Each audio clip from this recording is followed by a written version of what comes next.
dizer hoje. Progressão dos mundos. Progresso é uma das leis da natureza. Todos os seres da criação, animados e inanimados, estão submetidos a ela pela bondade de Deus, que deseja que tudo se engrandeça e prospere. A própria destruição, que parece aos homens o limite final das coisas, é apenas um meio de chegar. Por meio da transformação, há um estado mais perfeito, porque tudo morre para renascer e nada volta para o nada.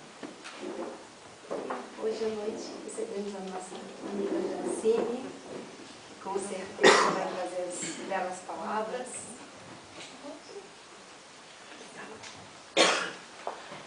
Boa noite.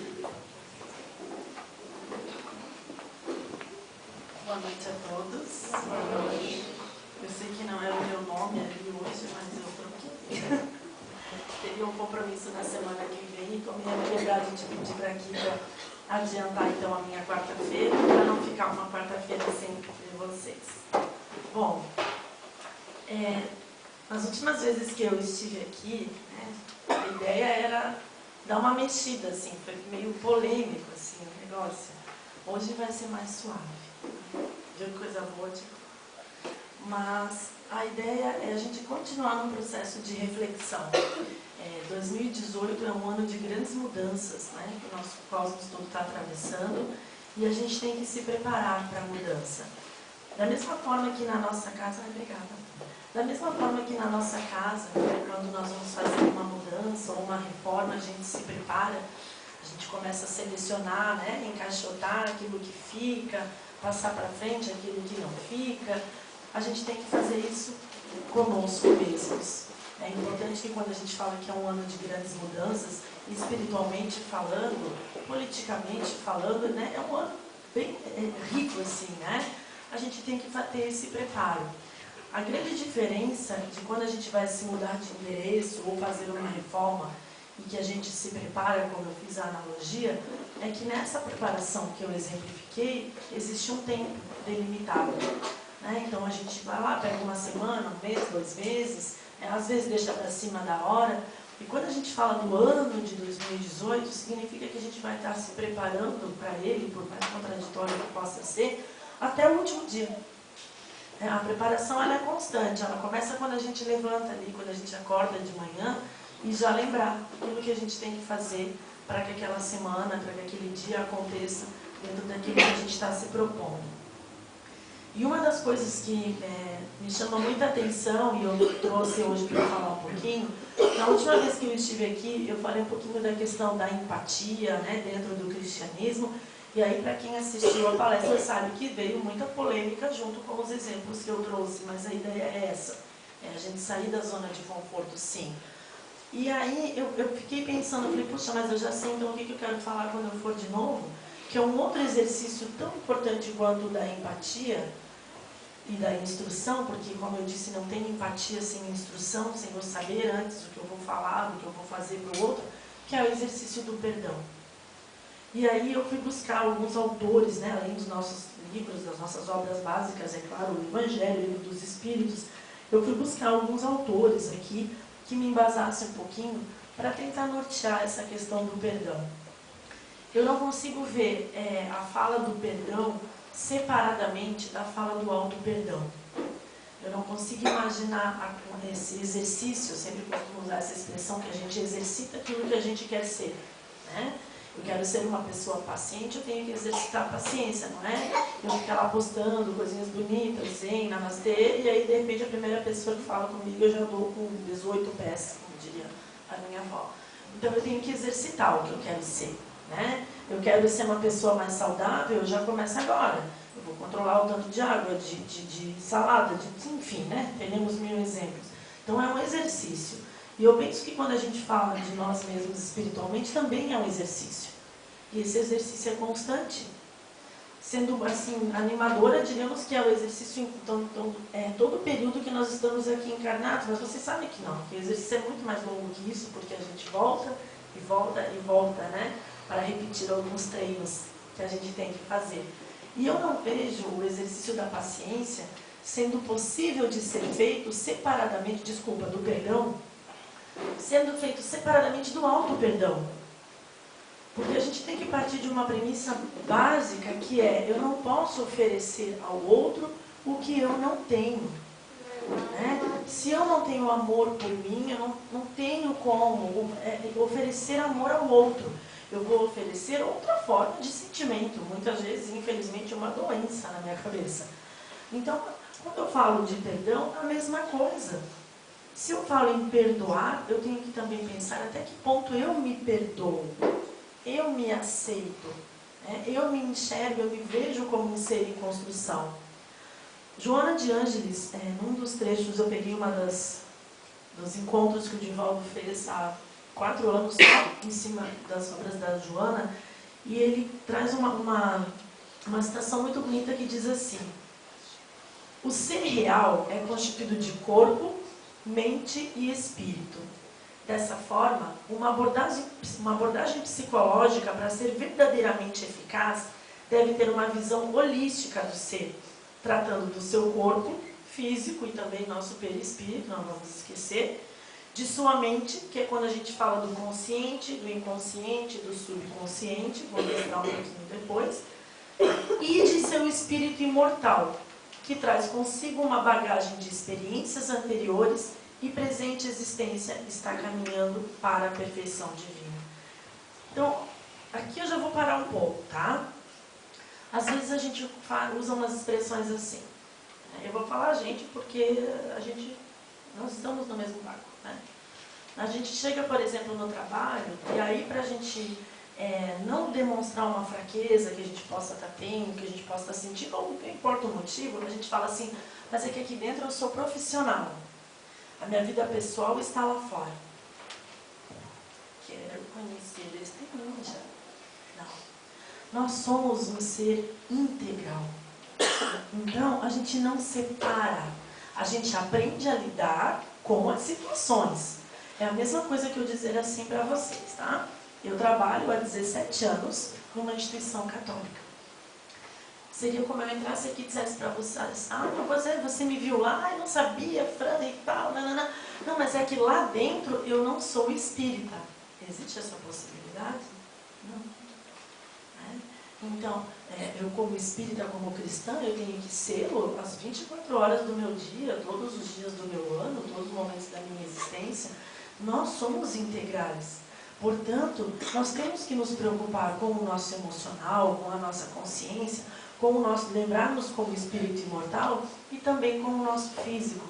E olha como é interessante que durante muito tempo, se a gente pegar o próprio movimento hippie, né? Se a gente pegar anos 70 e 80, foi um boom de se trazer à tona o lado espiritual, o lado holístico do ser humano. Né? Não enxergavam mais apenas como uma mão de obra, como uma força de trabalho, né? Como uma mercadoria. E hoje, a gente está vivendo um momento que é muito rico, mas é muito interessante, que a gente está tendo que lembrar que a gente é físico. Né? Nunca se falou tanto, desde os anúncios de propaganda, gente, até o nosso dia a dia, da saúde, como se fala nos últimos tempos. De repente vocês vão me dizer: Fran, mas é que hoje a gente tem acesso a informações, a pesquisas que não se tinha tantos anos atrás. Em parte eu concordo, mas boa parte do que está acontecendo é para nos lembrar que somos seres físicos. É para nos lembrar que esse corpo, que esse invólucro, independente da religião, tem uma vida útil. E essa vida útil depende também da qualidade em que ele esteja. Então a gente liga a TV, a gente é bombardeado com informações hoje sobre saúde. Eu dei um exemplo lá no meu trabalho esses dias, que eu quando criança, né, uma pré-adolescente, e sempre muito danada, não, sempre fui muito bem. Então sempre muito agitada, sempre, nossa senhora, né, quando criança. Aí a minha mãe dizia assim, por exemplo, quando não comia direito, né? Entenda-se não comer direito, não comer aquilo de repente que ela falava, que nota-se, eu nunca tive problema em comer qualquer coisa. E aí ela dizia, por exemplo, assim: olha, então você não comeu tal coisa, você vai levar uma banana para a escola. Mas naquele momento, façam as continhas, né? 1980 e bolinha, uma mãe falar que você levar uma banana para a escola era o quê? Era castigo. Era um castigo. Como que eu vou chegar na escola, abrir a minha mochila, a minha lancheira e vai ter uma banana? Os meus amigos têm Ruffles. Os meus amigos têm Elma Chips, que era o que do momento. Hoje, uma mãe fala para um filho, puxa, olha, arrumei a sua lancheira, você vai levar uma banana. Nossa, saudável, hein? A banana mudou, foi acrescentado mais, sei lá, potássio nela do que ela já tinha? Não. O que está mudando? A nossa mentalidade, a nossa forma de ver as coisas. Então, hoje é muito mais tranquilo a gente ter acesso a bibliografias, a materiais que nos lembrem que somos seres holísticos, que nós temos que nos cuidar fisicamente, espiritualmente, né? E moralmente, conscientemente, inconsciente também. Então, da mesma forma que a gente não consegue mais fazer essa separação, eu sou um ser integral, a gente não pode separar os exercícios que a gente faz. A gente não pode separar amor de auto-amor, perdão de auto-perdão, né? Conhecimento de autoconhecimento. E é nisso que a nossa doutrina, é nisso que o Espiritismo nos traz uma facilidade, porque as obras de muito, muito tempo atrás já traziam para a gente. Né? Já estava ali embaixo dos nossos narizes. E hoje não dá mais para a gente fazer de conta que não sabe.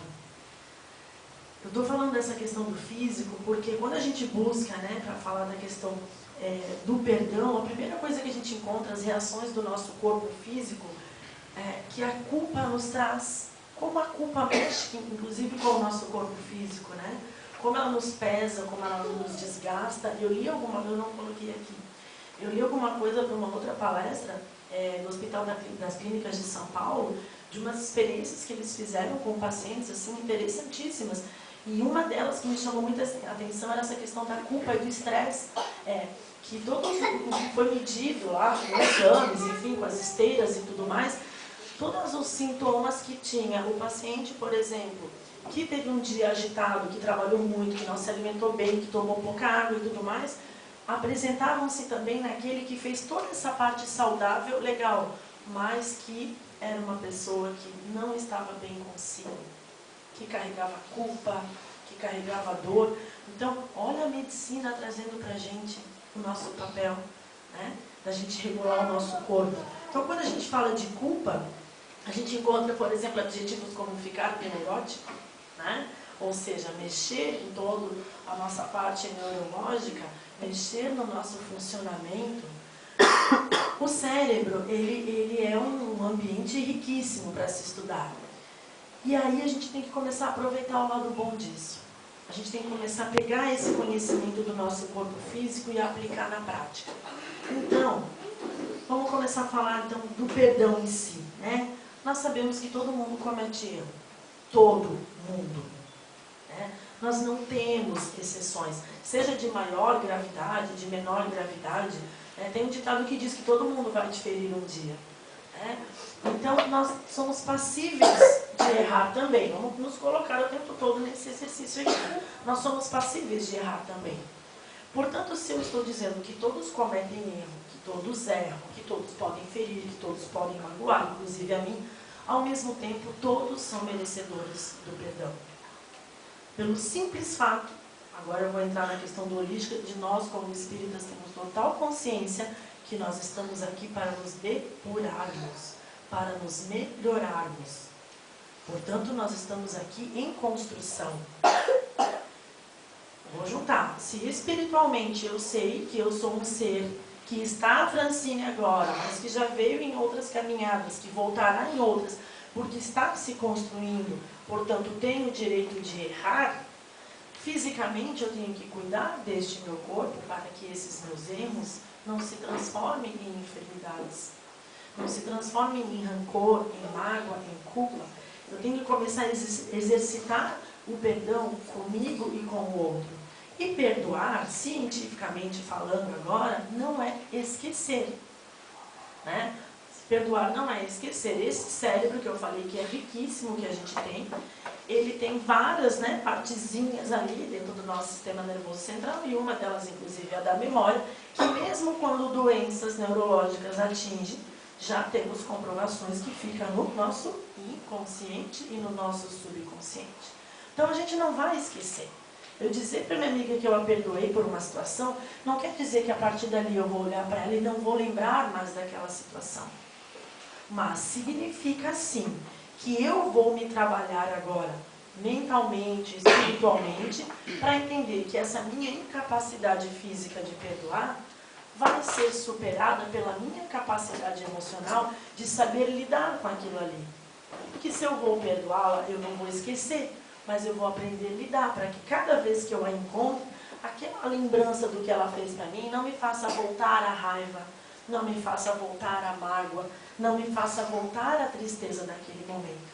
Então, exercitar o perdão não significa necessariamente que eu vá conseguir apagar aquilo que a pessoa fez para mim. Da mesma forma, como eu falei, o exercício inverso. Alguém me perdoar não significa que essa pessoa não vai lembrar do que eu fiz. Mas significa que ela está disposta a lembrar de uma outra forma. A lembrar daquilo que eu fiz como algum momento, né? Um deslize, um erro passível de correção, porque eu posso reconstruir, eu posso refazer. E aí vem uma questão bem interessante antes de eu ler o Evangelho, que é como a gente tem essa dificuldade, né?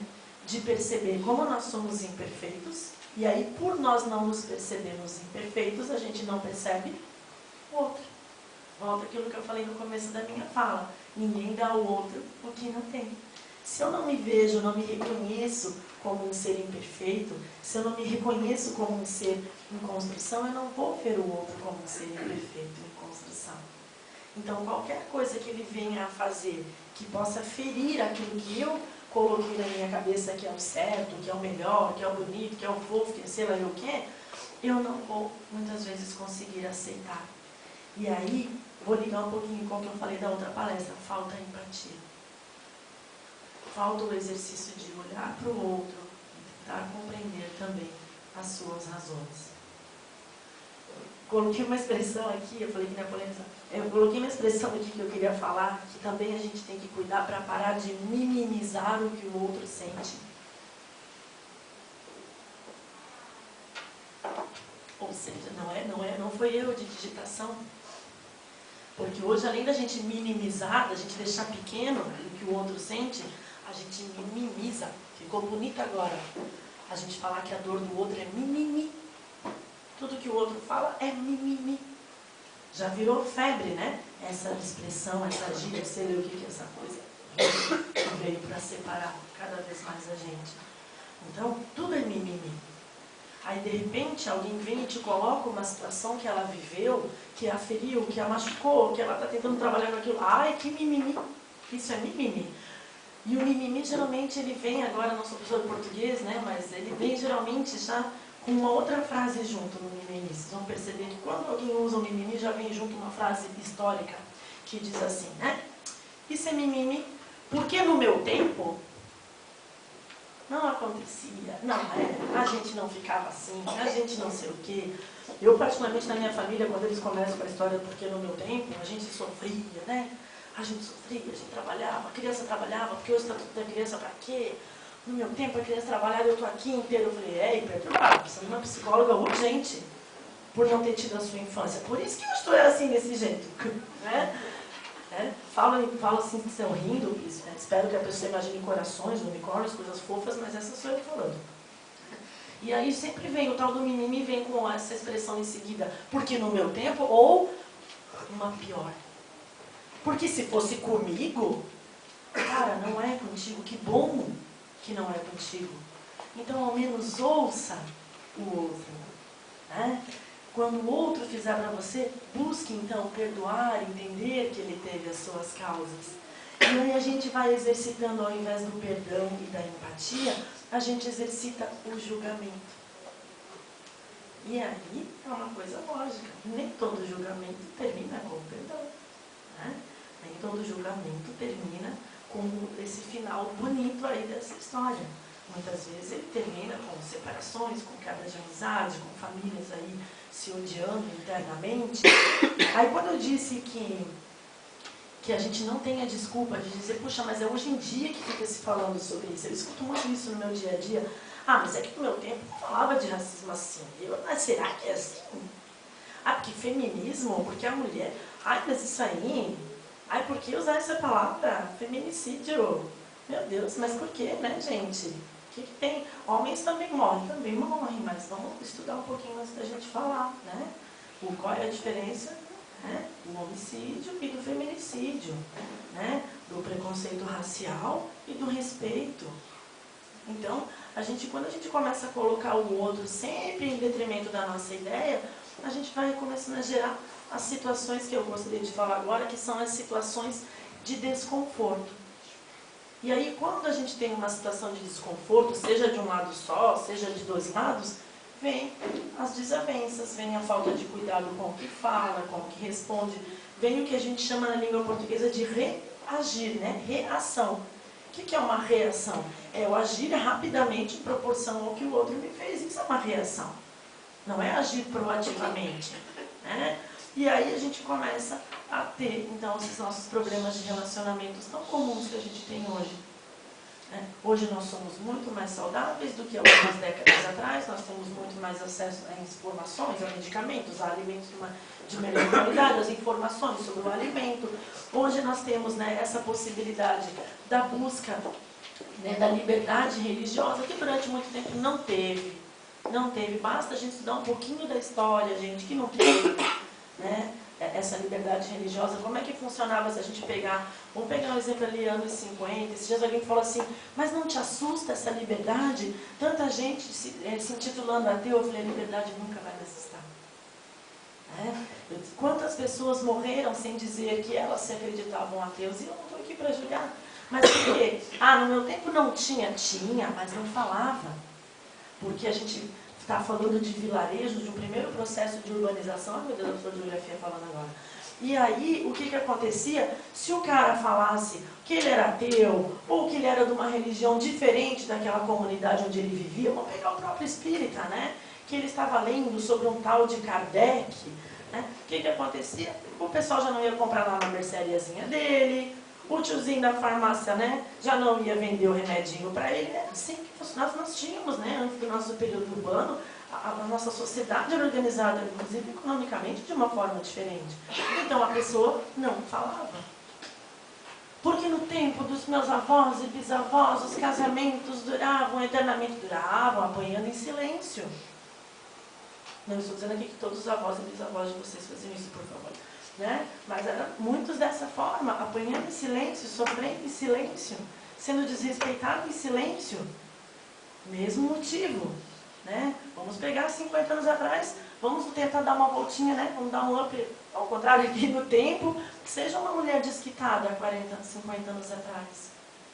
Não posso usar a palavra, mas você já imagina a palavra que ela era chamada, né? Mesmo que ela tenha se desquitado por sofrer violência física, violência emocional, por ter feito a opção de dar uma vida melhor aos seus filhos, que os filhos não crescessem vendo aquela forma de tratamento, mas não era com essa palavrinha, olha, lá vai aquela querida que era chamada, não era. Então é claro que os casamentos também tinham que durar mais tempo. Então antes da gente sair com comentários, né, generalizadores, a gente tem que parar, pensar, se colocar no lugar do outro. No Evangelho, eu peguei um pouquinho só do capítulo 10, diz assim: perdoar seus inimigos é pedir perdão para si mesmo. Perdoar seus amigos é lhes dar uma prova de amizade. Olha que bonito, né? Então, quando eu perdoo de coração, como eu falei ali, não vai ter um esquecimento, mas eu estou disposta a lidar com aquele sentimento, daquela situação de uma outra forma. Quando isso acontece com um amigo, eu estou dando a minha prova de amizade para ele. Cara, eu sei que tu pode errar, eu sei que tu está se construindo, que tu está se reformando, né? Vamos tocar isso aqui para frente. Agora, o melhor é esse aqui. Perdoar seus inimigos é pedir perdão para si mesmo. Por quê? Se nós nos intitulamos espíritas, quem são os nossos inimigos? Vieram como nossos inimigos por quê? Porque eles chegaram lá e disseram, quero reencarnar como inimiga daquela criatura ali. Não. Porque nós fizemos muito para que hoje eles fossem nossos inimigos. Porque nós ferimos muito para que hoje eles viessem nos ferir. Então, quando a gente fala do perdoar um inimigo, eu estou me perdoando primeiro, porque eu já fiz, em alguma existência passada, aquilo que ele está fazendo agora para mim. Ainda seguindo no capítulo 10, né? Eu peguei aquele trechinho de Paulo Apóstolo, 1800, eu anotei, 61, tá? Há, porém, duas maneiras bem distintas de perdoar. O perdão dos lábios e o perdão do coração. Já vou juntar com a outra. O esquecimento completo e absoluto das ofensas é próprio das grandes almas. O rancor sempre é um sinal de baixeza e de inferioridade. Não vos esqueçais de que o verdadeiro perdão se reconhece muito mais pelos atos do que pelas palavras. Eu te perdoei. A primeira vez que a pessoa cometeu o mesmo errinho, fez de novo a mesma coisinha, eu sabia que você ia fazer isso de novo.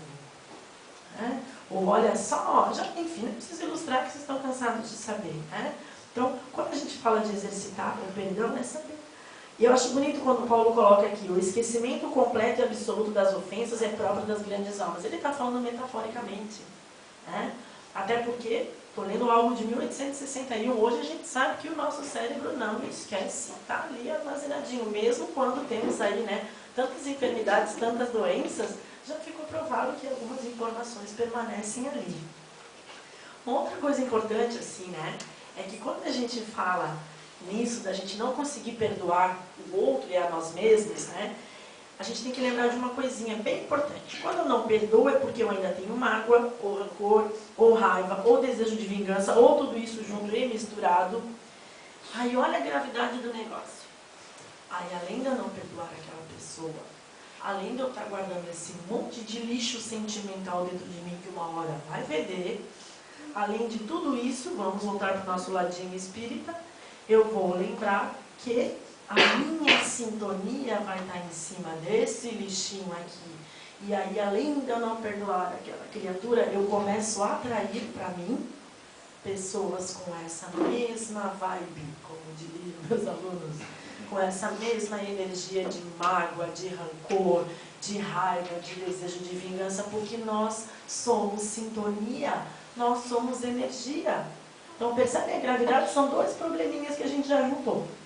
O lixinho que a gente está carregando aqui dentro de mágoa, de raiva, de rancor, enfim, quantos exemplos, infelizmente, a gente tem no nosso dia a dia.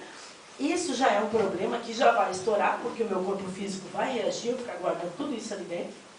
E aí, além disso, o meu lado espiritual também vai reagir.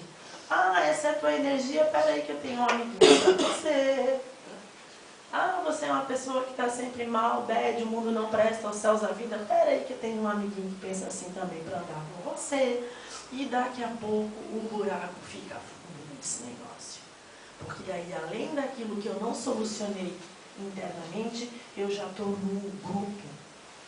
Eu já não sou um problema, eu já sou vários andando com essa mesma situação. O perdão, uma coisa que é bem importante, assim, é que ele nos leva principalmente a um exercício maravilhoso, sempre uso a expressão exercício, como eu falei. Além de tantos outros, o perdão nos leva ao exercício da humildade. Eu só consigo perdoar o outro de coração se eu admitir que eu poderia ter feito o mesmo que ele. Senão eu não consigo. Quando eu olho para o outro e penso, cara, eu poderia ter sido eu. Não fui. Talvez porque tive uma educação diferente, ou porque me cuido, não importa o motivo. Que é como eu falei, mas se fosse eu, mas eu poderia.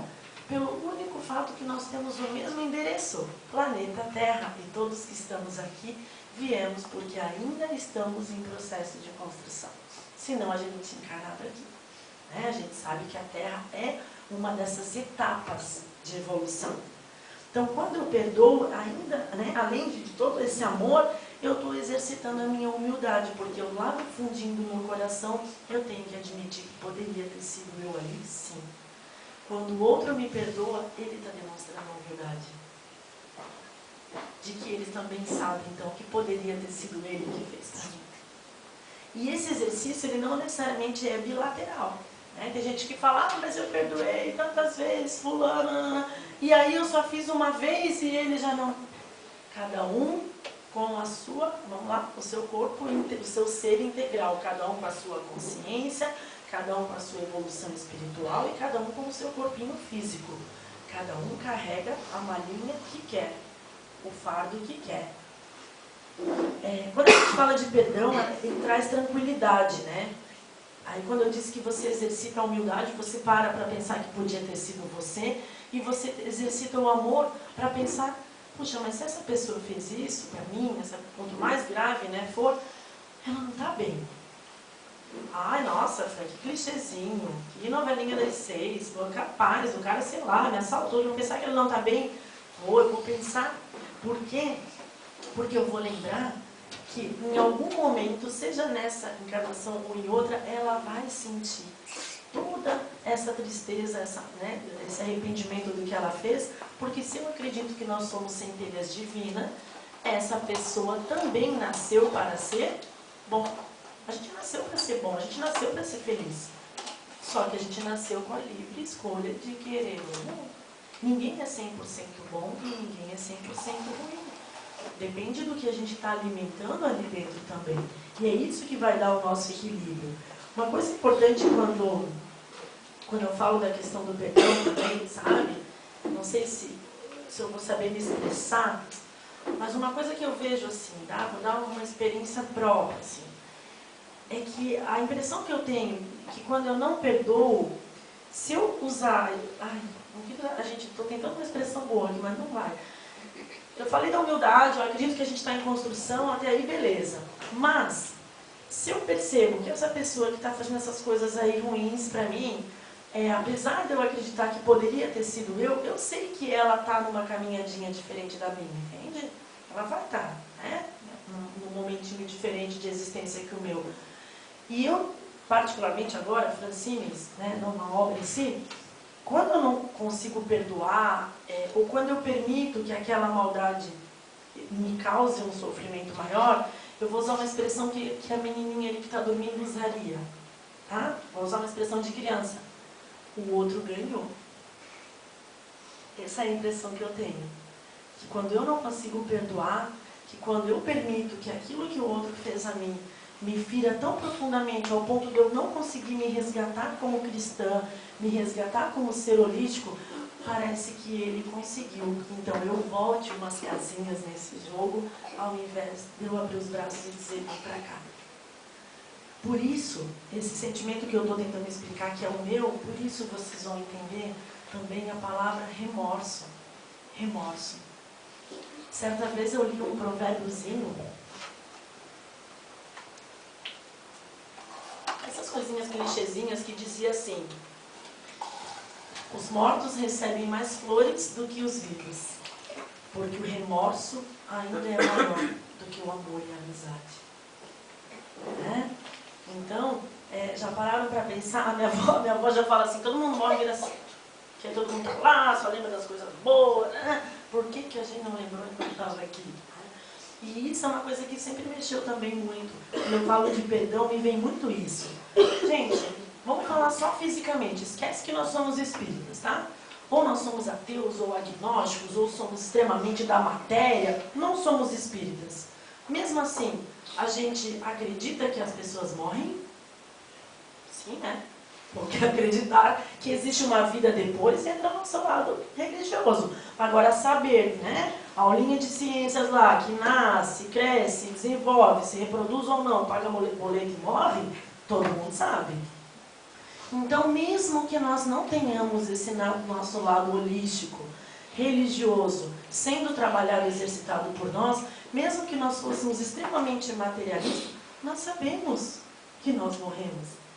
E aí, ainda assim, a gente prefere, muitas vezes, acumular raiva, mágoa, rancor, tristeza, sabendo que corremos o risco de ter sido aquela a última vez que a gente falou com aquela pessoa. Como espírita, a gente sabe que não necessariamente é a última, né? Mas, enfim. Então, olha como a gente, tem gente me olhando assim, olha como a gente tem probleminha, né? No fim das contas, porque o universo conspira para a gente exercitar o caminho legal dessa história. O universo conspira para que eu seja bom.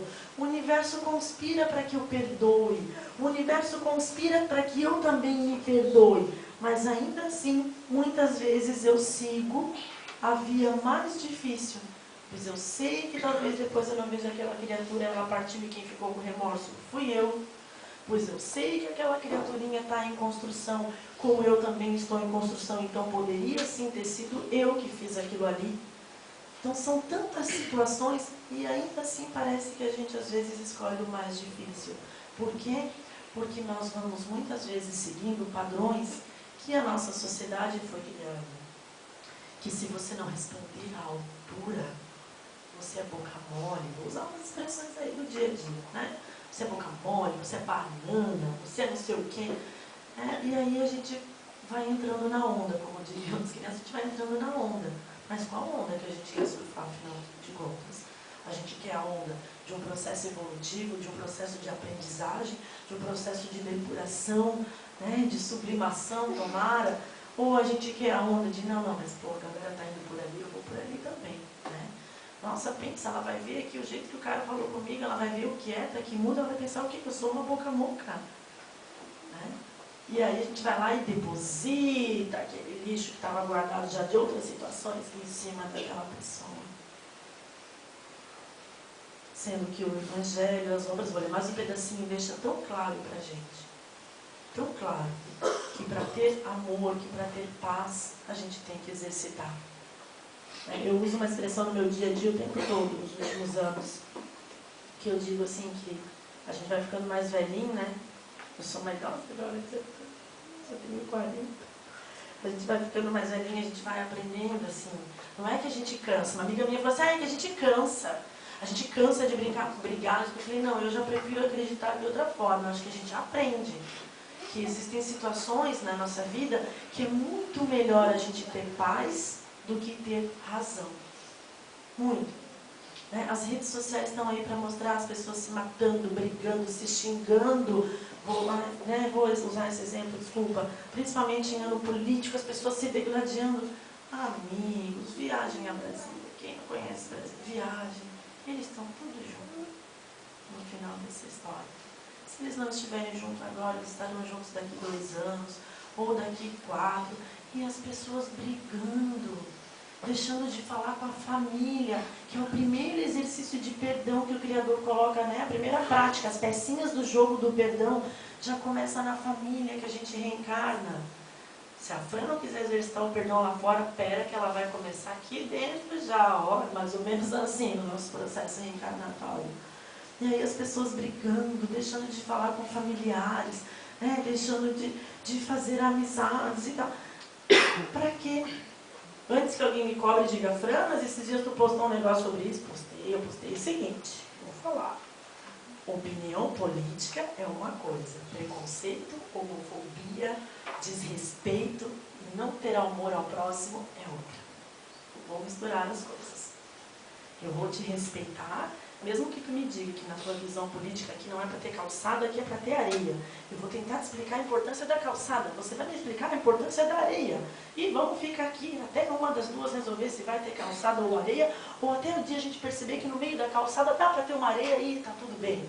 E vamos achar o caminho do meio.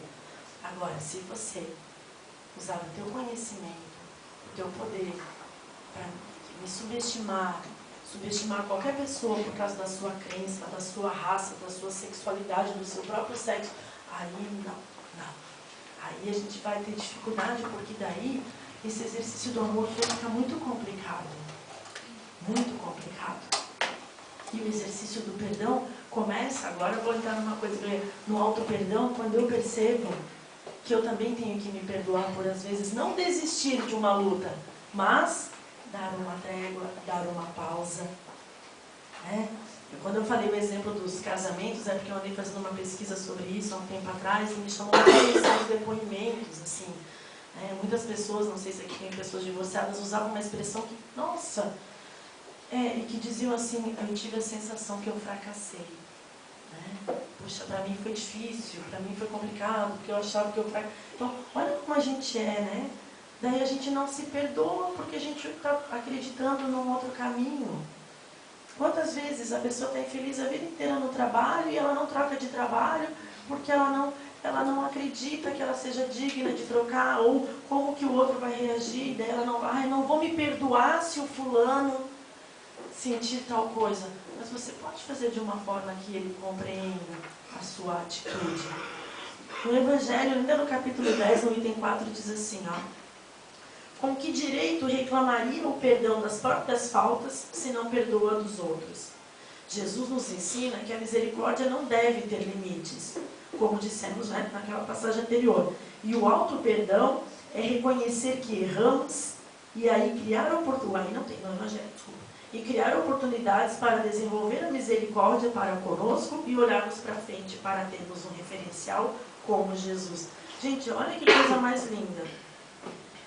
Reconhecer que erramos e criar oportunidades. Ou seja, desculpa, né, fui grossa contigo, me perdoa, te perdoo. Daqui 15 minutos fui grossa de novo.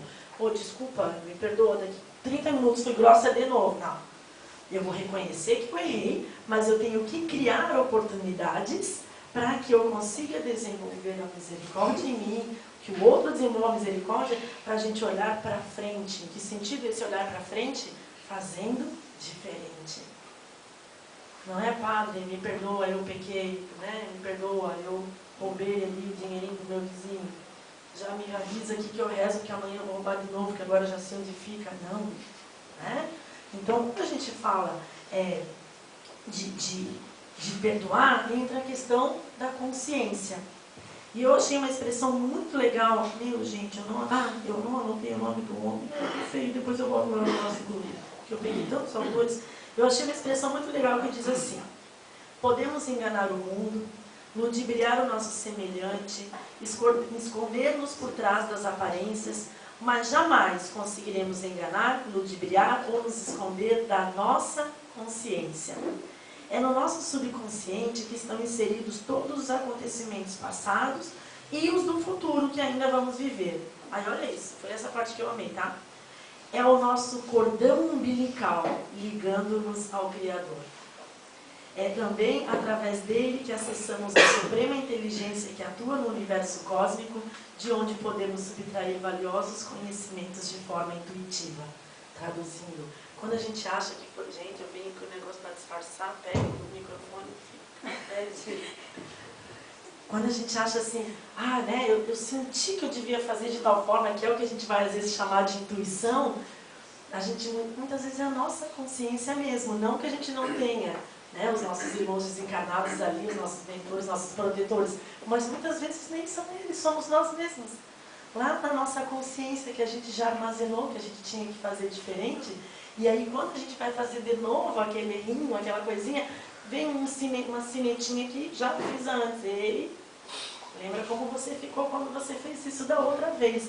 E aí, olha, então a nossa consciência é o cordão umbilical com o Criador.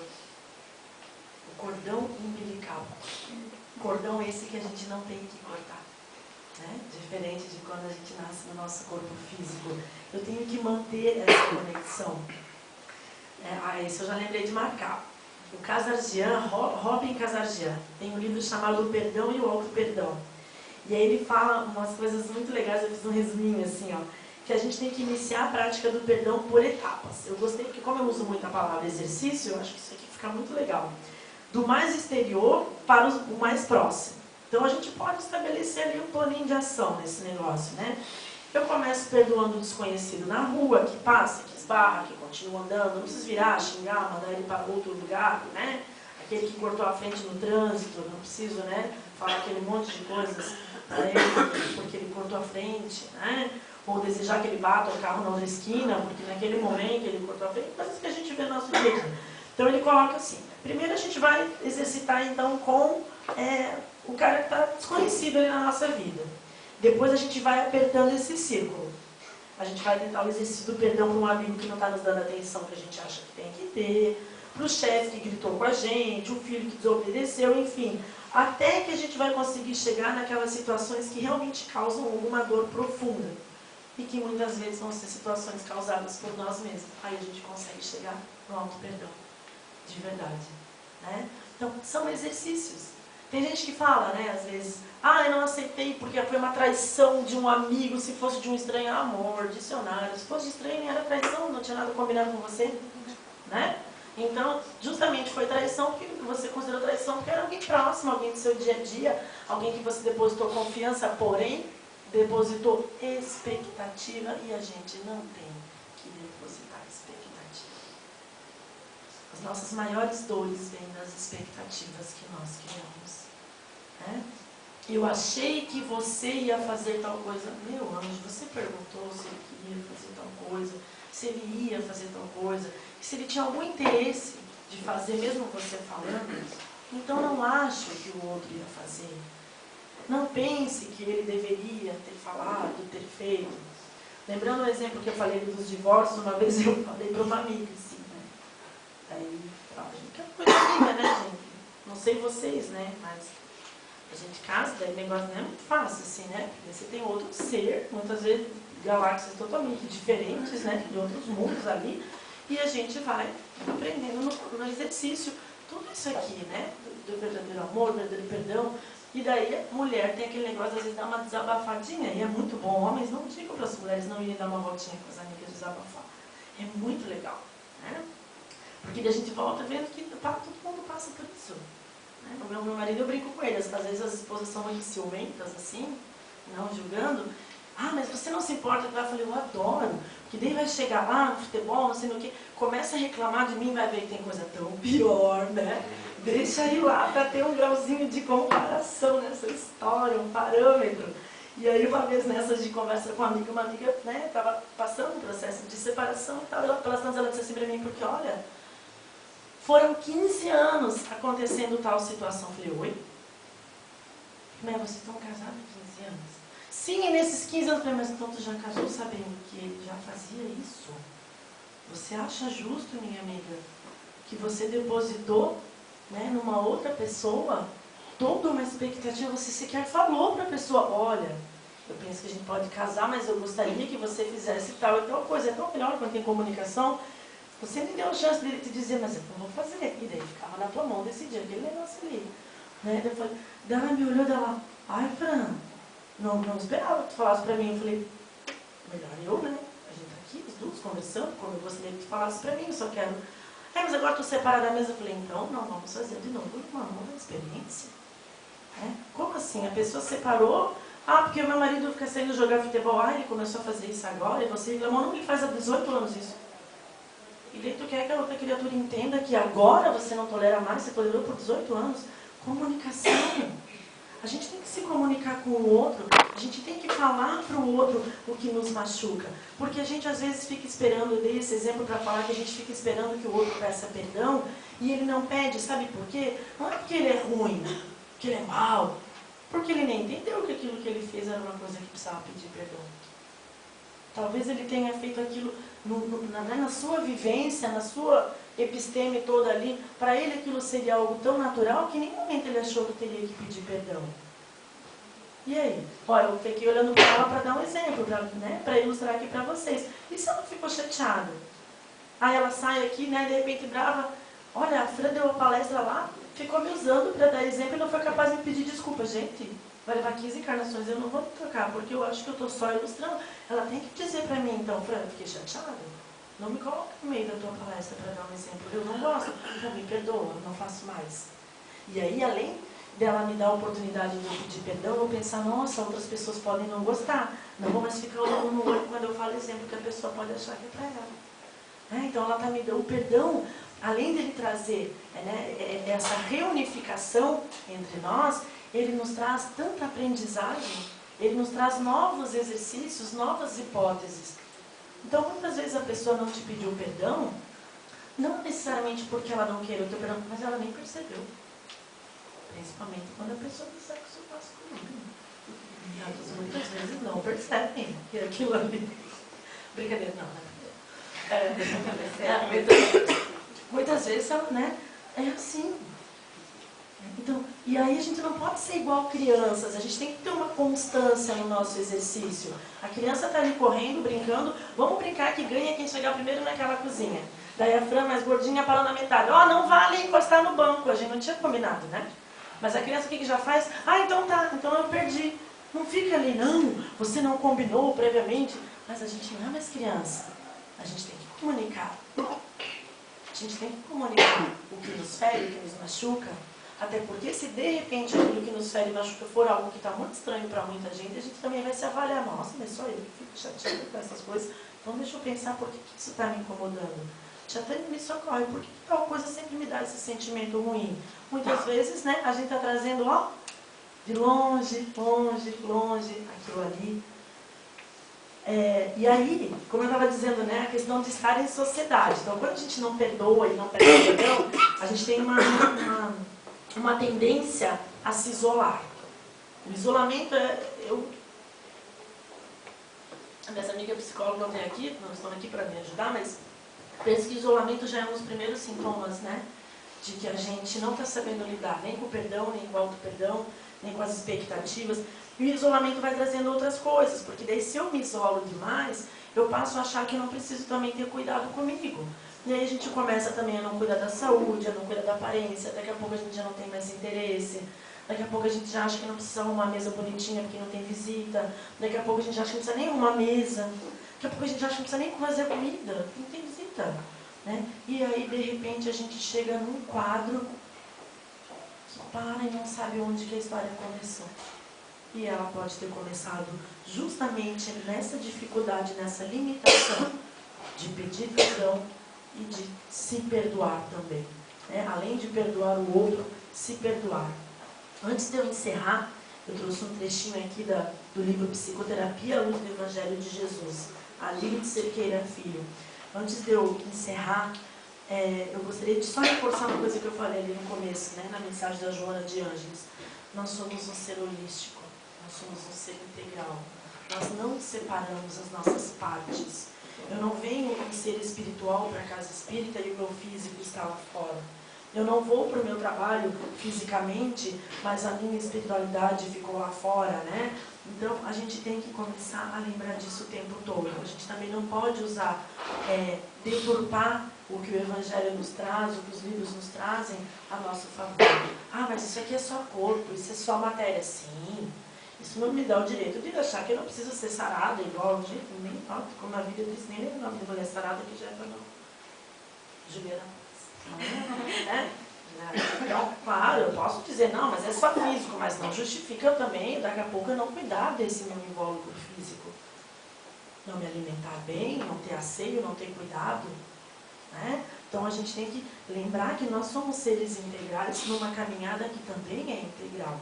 Que a gente não sabe quando começa e quando termina. Então, se eu não sei perdoar para exercitar o exemplo do Cristo, se eu acredito que eu não vou conseguir perdoar para desenvolver o amor que já veio, né, como centelha dentro de mim, mas eu ainda assim me digo um ser espiritual e dentro da religião, da doutrina espírita, eu tenho que pelo menos lembrar que todos esses nãos que eu estou dando hoje para as pessoas, em algum momento eu vou ter que colhê-los, seja nessa encarnação ou na outra. Eu sempre brinco que eu digo que o espiritismo é muito prático. Eu costumo dizer isso assim, porque, claro, não estou desmerecendo a nossa doutrina e ciência, mas assim, é tão prático porque a gente vai vendo umas coisas tão lógicas. Né? Por que tudo quer ser uma pessoa boa? Porque eu já sei um pouquinho do que acontece depois quando não é. Né? Por que você quer ser uma pessoa que respeita o outro ser, independente da sua cor, do seu credo, do seu sexo biológico, da sua orientação sexual? Porque eu já sei o que pode acontecer quando eu fizer mal para alguém. E que podia ser ali também. Né? Então, a doutrina espírita ela nos dá essa possibilidade de nos refletirmos constantemente. E aí eu vou encerrar a minha fala então com o textinho do Alírio Cerqueira que eu falei para vocês, que eu acho muito bonito. Quem não se perdoa, carrega o fardo pesado da culpa desnecessariamente, como também se não perdoa os outros, carrega o fardo pesado do ressentimento, da mágoa e do ódio, inutilmente. A vida se torna insuportável. No entanto, se o indivíduo assume a mansuetude e a humildade, poderá se dar a oportunidade de refazer o caminho através do auto-perdão. Auto-perdão significa dar-se oportunidade de crescimento interior, de reparação de prejuízos, de aceitação das próprias estruturas que deverão ser fortalecidas.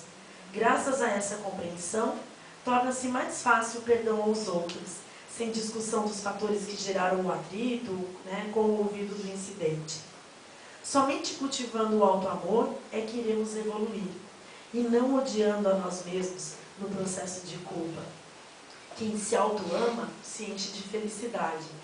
Essa proposta dá trabalho. Ser feliz é muito trabalhoso. Por isso, a maioria das pessoas cultiva a culpa e a desculpa.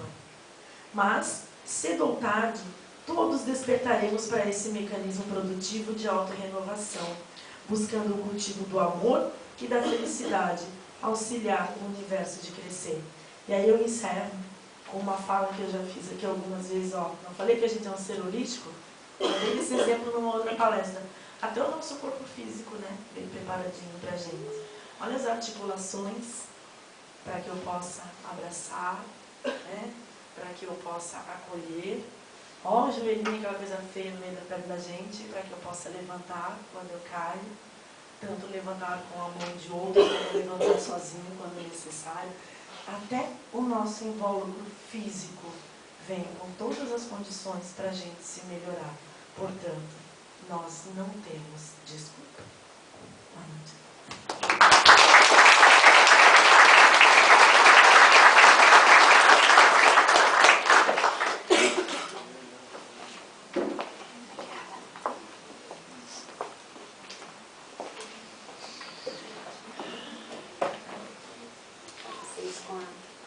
Dessas belas palavras e convido para a gente fazer uma oração, pedir um amparo de proteção da nossa Mãe Maria, já aproveitando esse momento para a gente